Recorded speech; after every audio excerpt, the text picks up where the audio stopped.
carrying a $300 million payroll, I didn't see a logical way in which this team could improve its standing in 2026 and 2027 without doing something like this. And I think it's become pretty clear that Jim Crane, while he spends money and while he carried the fourth largest payroll in baseball last year, he's also not going to go to the Dodgers territory, to the Mets territory in terms of total money. So they had to be smart. They had to, make some difficult decisions, and this was one of them. The return, at some point, everybody turns to. I turned to it immediately, looking at the 2025 Astros. And you obviously mentioned the bigger picture, 26 and 27.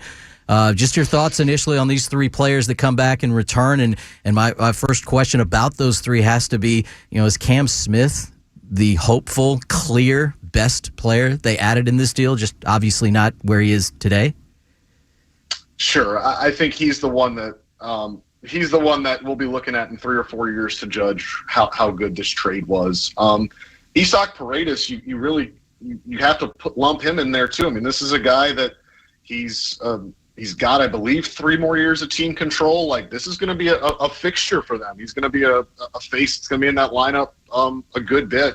He plays both corner spots. The Astros were going to play him at first base last year had they acquired him at the trade deadline. This year, they have a vacancy at both third base and first base. If you made me guess right now, I'd probably say he's your opening day third baseman. But things can change. There is another third baseman out there that everyone's curious about. But I think Cam Smith surely becomes the best prospect in this farm system, which is not saying a whole lot, but still, he's a really good prospect. A lot of people in the industry really, really like him. Is he maybe the third baseman of the future? Is he maybe a guy that you see he can do up the middle as Jose Altuve is getting older? Like, you never know. But certainly you look at Paredes and Wesneski should impact the 2025 Astros right away. It'd be fascinating to see what they do with Wesneski. He's relieved. He's started. He's been a swing man. But this is where the Astros are best. You saw it with Kikuchi last year. You see it with other pitchers. Wesneski's numbers don't look great, but he's coming to a franchise that knows how to unlock pitchers and make them better.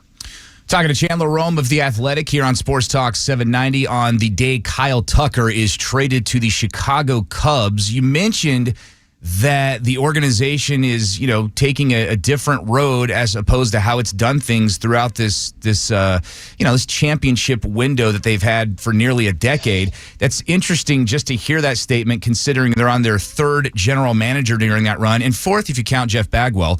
My next question as it pertains to that would be, okay, does this actually mean maybe they do hang on to Alex Bregman, or is he just the next domino that's likely to fall? As long as he's out there, they have a chance. As long as he's not re-signed somewhere, they have a chance. But bringing Paredes over, it's a pretty simple plug and play there. Paredes has played first base in the past, but third base is his better position. To me, on paper, it doesn't look. This would not portend well for them to bring Alex Bregman back. But who knows? As long as he's still out there, the Astros would still have conceivably a chance. But you look at what the Yankees did today. They improved their club without spending money. I know they gave Max Fried $218 million, but they were able to get the best closer, one of the best closers in baseball, for just prospect capital, for just players. And they just had a $760 million offer on the table for Juan Soto. So they've got money to spend. So they need a third baseman. I think the Red Sox are still in it. I do wonder, too, if there's a team that we're not talking about that's just kind of lurking on Bregman. We've talked about the Tigers a little bit, but whether the Tigers kind of make that push or whether there's a team on the cusp of contention that is going to kind of shock everybody and make Alex Bregman kind of the face of their next team. Diamondbacks? We don't know. But, they picked up Eugenio Suarez's option, so he is entrenched there, but they could move him, sure. But it doesn't seem like the D-backs would go into that end of the pool money-wise, but they may not have a choice given what's going on in the NL West. The Giants got Adames. The Dodgers are the Dodgers. The Padres are really, really good. I mean, if they want to keep competing in that division, they may have to make a big move. So, yeah, they could be someone involved, but they do have, it should be noted, they do have Eugenio Suarez under contract next year, and he would play third base. We talked quite a bit about some of the fallback options there might be if Bregman signed elsewhere. They have taken care of that, as you just said, presumably with Paredes playing third base, but in the process have opened up a different vacancy in the outfield and still the vacancy at first base. Are there other free agent names of whatever value they might command this offseason that you believe Dana Brown and the Astros and Jim Crane are actually interested in potentially bringing to Houston? Yeah, I mean, I think they're going to have to look in the reliever market. They're going to have to look in the starting market. I think now this puts them. They're going to have to go get an established outfielder, a left-handed hitting outfielder, and that was they've been needing to do that all offseason. Even that they had been talking about that even before they traded Tucker. But so I think they're going to be in the market for an outfielder. I've heard that while it's not considered serious or close or anything, they have checked in on Nolan Arenado.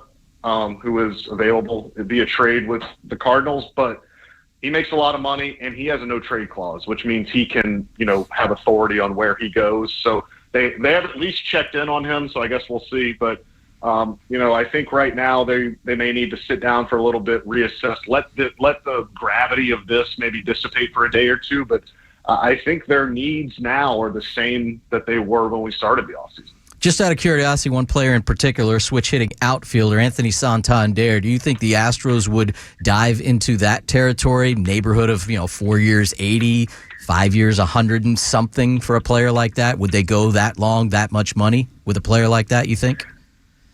I find that hard to believe, because if they're going to do that, then why not just turn back to Bregman?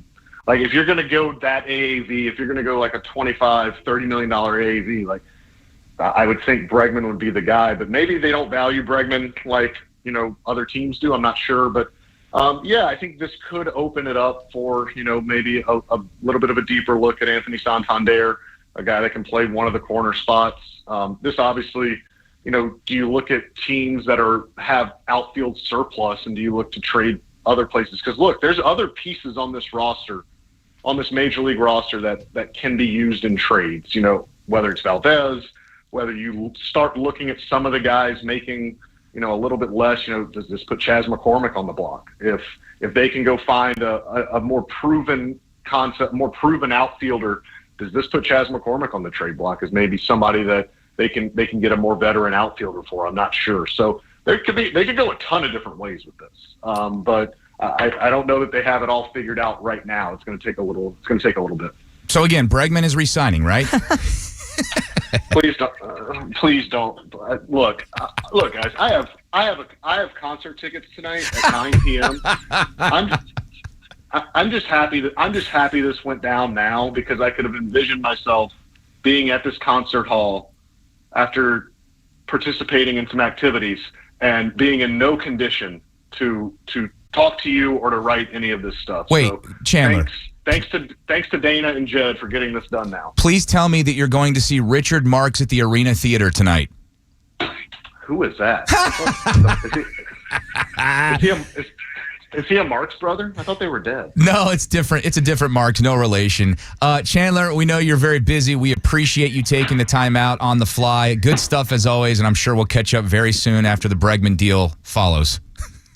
All right. Thanks, guys. All right. Chandler Rome of The Athletic, always on brand. Doesn't matter what time of day or what day of the week here on Sports Talk 790, and he joins us weekly throughout the season as well.